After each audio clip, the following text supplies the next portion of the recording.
Welcome everybody to the X Factor podcast today. Another great episode for you and your lovely, lovely X Factor podcast fans. And we're going to be getting right into it with some NXT talk today. You already know it's Wednesday. We got some NXT talk to talk about.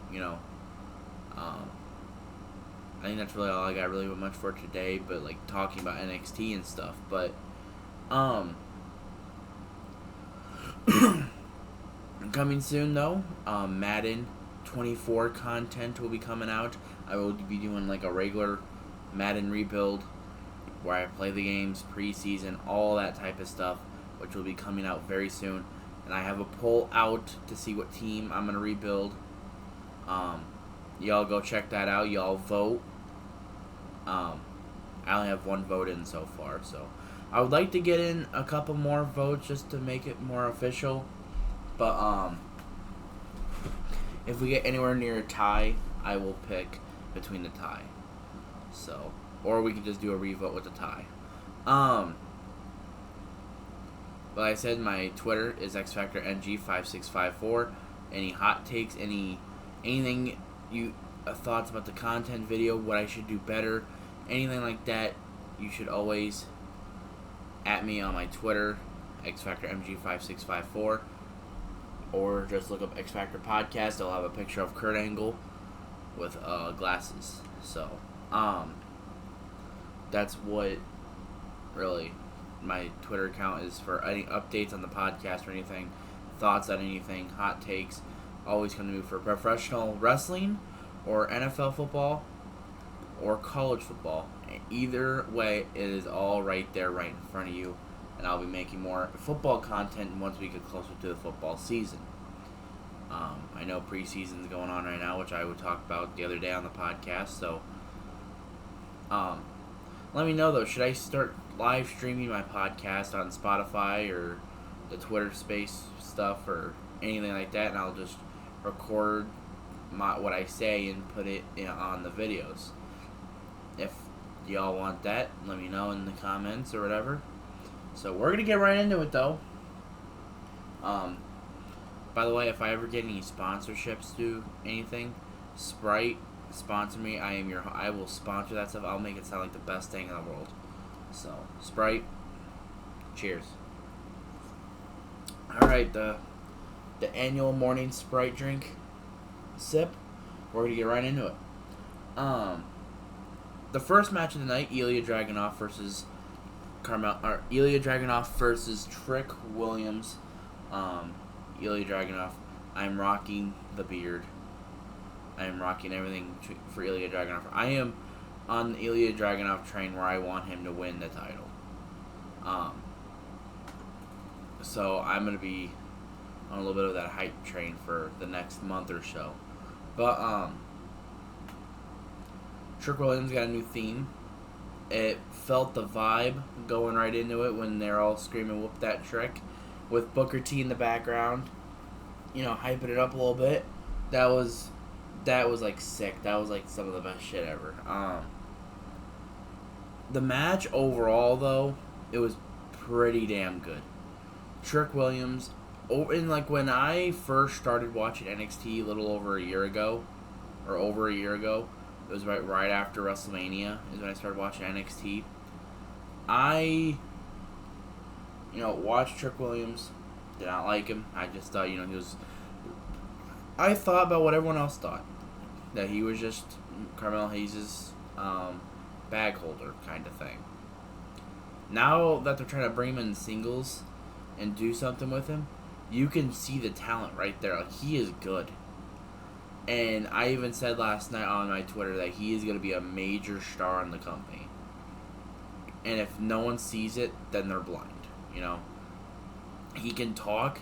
He has good in-ring work. He's not a tactical wrestler like, which a lot of people would go for. But, he's a good athlete where he can pretty much do anything. And it seems like with the WWE now, that's where they're going forward. They're more of a athletic direction. But if you're athletic plus have a technical wrestling background like Chad Gable and Gunther and all that, then you're gonna obviously get pushed a lot too. I feel like we're at the end of an age where they're going for more athlete wise than technical wrestling wise. Because we have a very few wrestlers in WWE that actually are technical down to the mat wrestlers, and when they are, you get pretty good matches out of them, and they're also getting pushed, which is what you like to see. Because for a while, I feel like for a while we weren't getting that with Vince.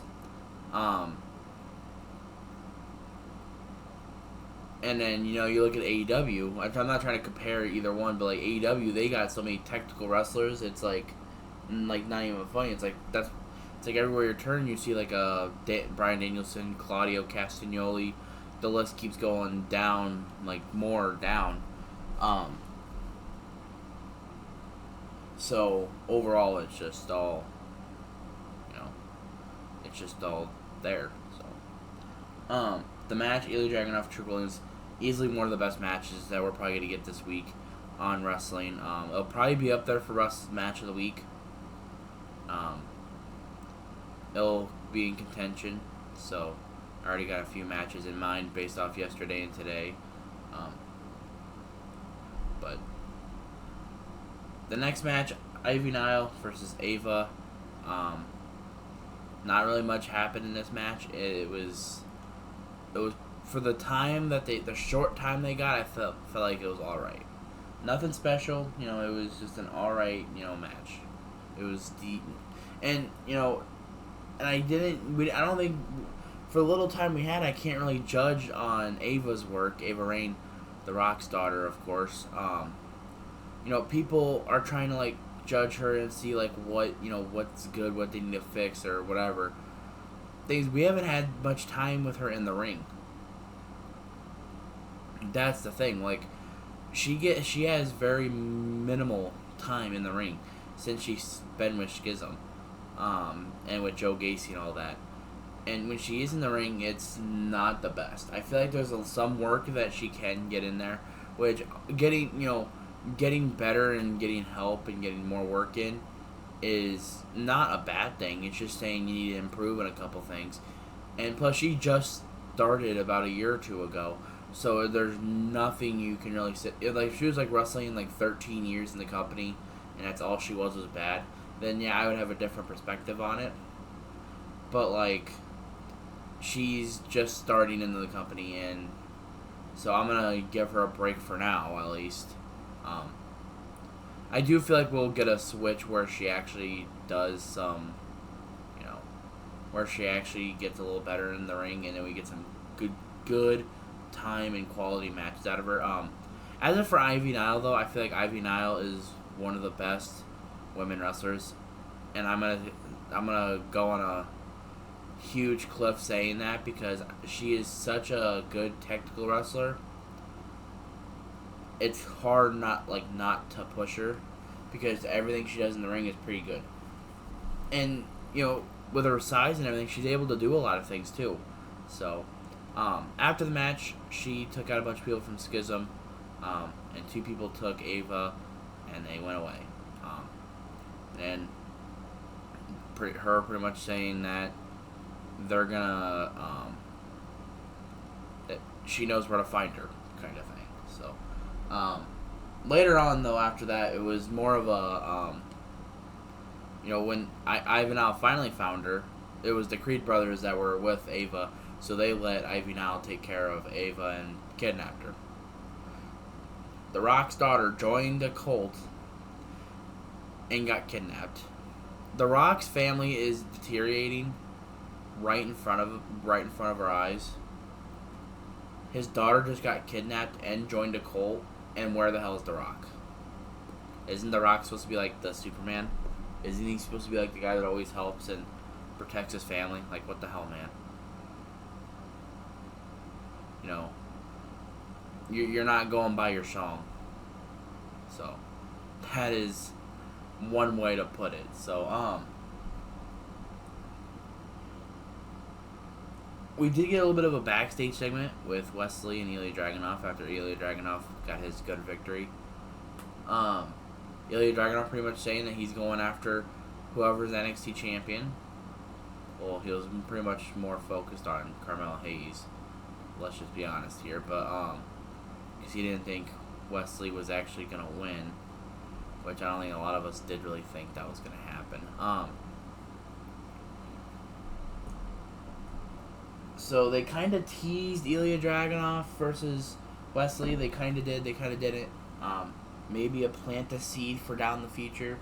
I feel like that's what NXT does a lot lately. Is they're planting seeds for the future, which is what Raw and I feel like that Raw and SmackDown and AEW, they sometimes do it with certain things, but they don't do it for every segment, every match, every little interview has to have a meaning to it. And if you're not planting a seed in any of it, and if you're not trying to build up a story or anything, or a challenge for a match or anything, what's the point of really, dealing with it, But, that's just my thoughts on it. But, Noam Dar versus Nathan Frazier for the the Heritage Cup Championship. And I might be one of the few. Well, actually, I might not be one of the few. I might be one of a big, that like the actual Heritage Cup rules, the match, the concept, everything about it. I like. I feel like you get the best out of the European style wrestling. And European style wrestling, in my opinion, is the best style of wrestling. Between that and Japan and all that, because you get to build up your matches and actually do your thing. But Noam Dar is undoubtedly one of the most underrated talents. They should have tried bringing him in a lot sooner than when they did, because I feel like he would get, if he was before, when he came back after WrestleMania and all that, I honestly thought he was gone from the company. I thought there were all the people that were waiting for NXT Europe and all that, and I'm like, damn, Noam Dar's here. And Nathan Frazier is one of the bunch from that we got out of the AEW, dark guys that used to be on there, indie guys that are around. They got Nathan Frazier, and he is one of the best talents too. And I like what they're doing with him. The match I thought was beautiful. I loved it. I think, if Nathan Frazier and Noam Dar's style of wrestling is so different, and because Nathan Frazier, he can get down to the mat and wrestle, but he can also do high flying, which makes him even more dangerous.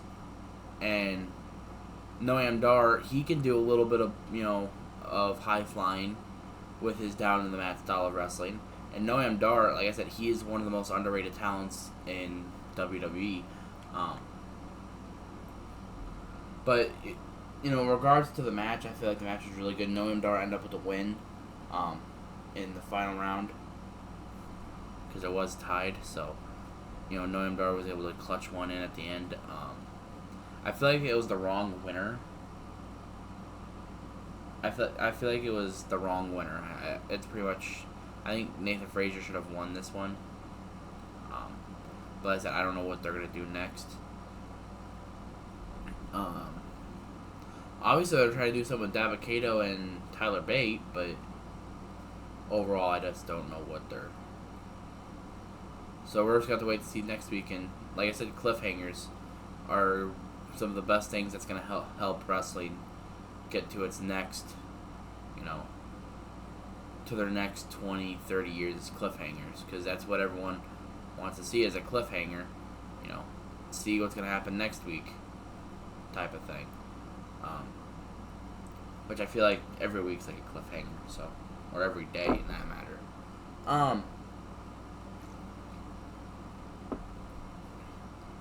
Also regarding the Heritage Cup Championship, another two guys I would love to see compete for it or 3 guys. Damon Kemp, Charlie Dempsey, and Drew Gulak would be 3 guys I would like to see battle it out for the Heritage Cup Championship. Those would be all-time classics in my mind. So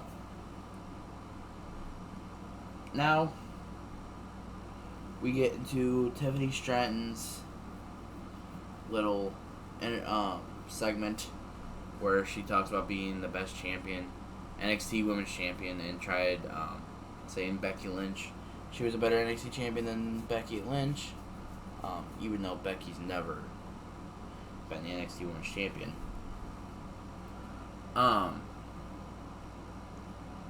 Gigi Dolan comes out, Kiana James comes out, Blair Davenport comes out, all of them putting in their case why they should face Tiffany Stratton. Roxanne Perez comes out, makes her case, goes right up to Tiffany, and then a whole brawl starts. Now next week, I think it's next week, it'll be a fatal 4-way. Winner will get to have a chance to face Tiffany Stratton for the NXT Women's Championship. I do gotta say though, what they're doing with the women's division right now in NXT is amazing. And people are like confused and wondering why they haven't put some of the NXT stars on the main roster yet. And knowing what the main roster is dealing with right now, people can wonder why they're not doing it. You know, because like, if they would have brought like a guy like Tyler Bate up there, he wouldn't get shown for months, and we would wonder like, where is this guy? Where's that guy? Like Cameron Grimes has been on there since the draft, and he's only had 3 or 4 matches, and one of them, actually meant something. It was for the U.S. Open, but like just showing them in one match is not going to help them become the best, wrestler around. You got to show them constantly. You got to build them up, kind of like what they're doing with Grayson Waller right now with the Grayson Waller effect. Grayson Waller is entertaining as hell, and he's amazing in the ring, and they're showing him like he's $1 million. And now you can see the crowd's finally getting with him. Like, you can't do that with Indy Hartwell. You can't do that with Candice LeRae. You can't do that with Meechin. You can't do that with freaking half of the people that you don't show on TV half the time. Like, come on. So, and I was sitting here thinking last night, having the big stars like Braun Breaker, Carmelo Hayes, Ilya Dragunov, all them, I think the best thing is just to keep them in NXT until they can start building these stars that they are right there, or right now. Because until then, I don't think there should be any reason to bring anyone up. They brought Odyssey Jones up, who is not even a main star on NXT, and they haven't done nothing with him. It makes no sense to me. They brought Indus up when they were just getting started their team, and they were trying to go through the tag team division, and they automatically brought them up, which made no sense to me. I get Alba Fire and Isla Dawn, and I, get Indy Hartwell because she's the NXT Women's Champion. But like, and I also feel that Vince McMahon has a big blame to put in this too, because and like I said, I hear people saying that Triple H is not good than Vince, but like since from that August, from after SummerSlam to WrestleMania, you could feel a change going on. Like, it felt like you were getting quality stuff out of everyone. You were getting good time slots for everyone. Everything was just doing well. And, crowds a year ago were awful. They were silent everywhere. A year after the fact, the crowds are louder than ever, Crowds are getting up to where they used to be. And Vince takes comes back and the whole sale, and I feel like everything after that has just been downhill. And I don't know if that's just, Triple H trying to do too much, I don't know, or if it's Vince actually getting involved, which Vince can't be getting involved now because of his back surgery, but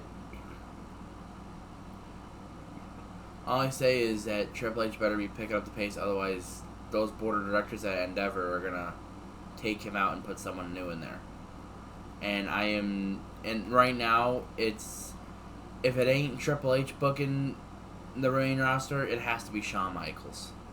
Like, if it has to be between them two, because I don't trust anyone else besides them two or William Regal to really do that. Them three are the only three that I feel that could really help change the company. Or in an alternate, they just all them three make their own company, and that'd be a life changing. That'd be like wrestling move changing. Just imagine Triple H, William Regal, Shawn Michaels leave there and make their own company. That would be weird, but it would be perfect.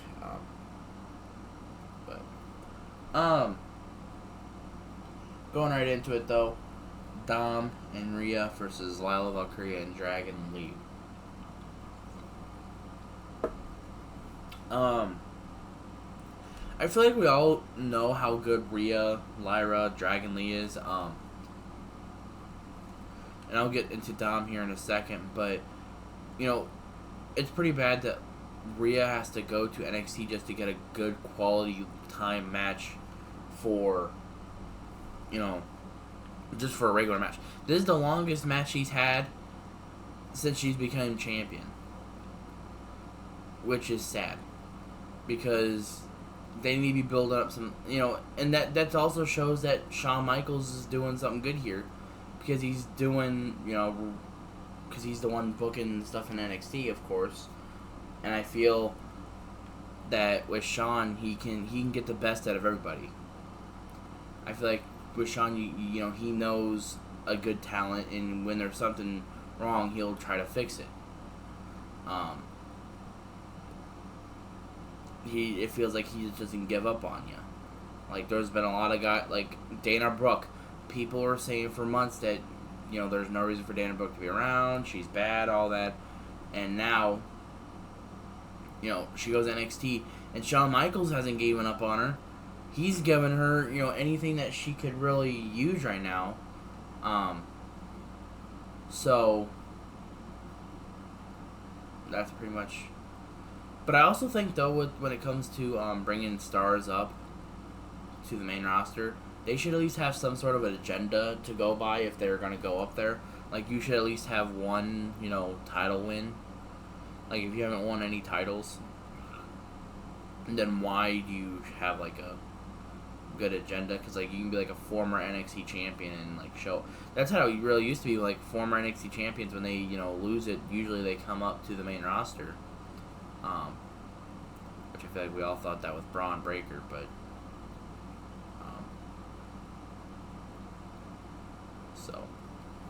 but in hindsight, though, we gotta talk about Lila Valkyria and Rhea. I feel like them two did a really good job in their time in the ring. I feel like they have good chemistry. Dragon Lee, we all know how good Dragon Lee is. I feel like Dragon Lee going to WWE was probably the best thing for him.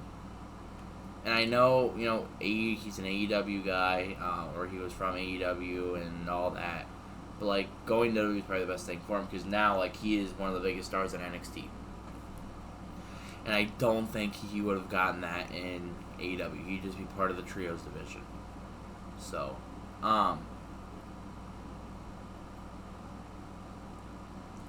that's really... And we also got to talk about Dominic Mysterio. Because I feel Dominic gets a lot of hate for his in-ring work. I feel like he did really good. I feel like Dominic Mysterio probably had one of his better matches last night. And I was seeing one thing, and I seen something. Someone said that Dragon Lee and Dominic Mysterio is going to be like Eddie Guerrero and Ray. And I look at it and it's like, that could be that's a good thing to think about.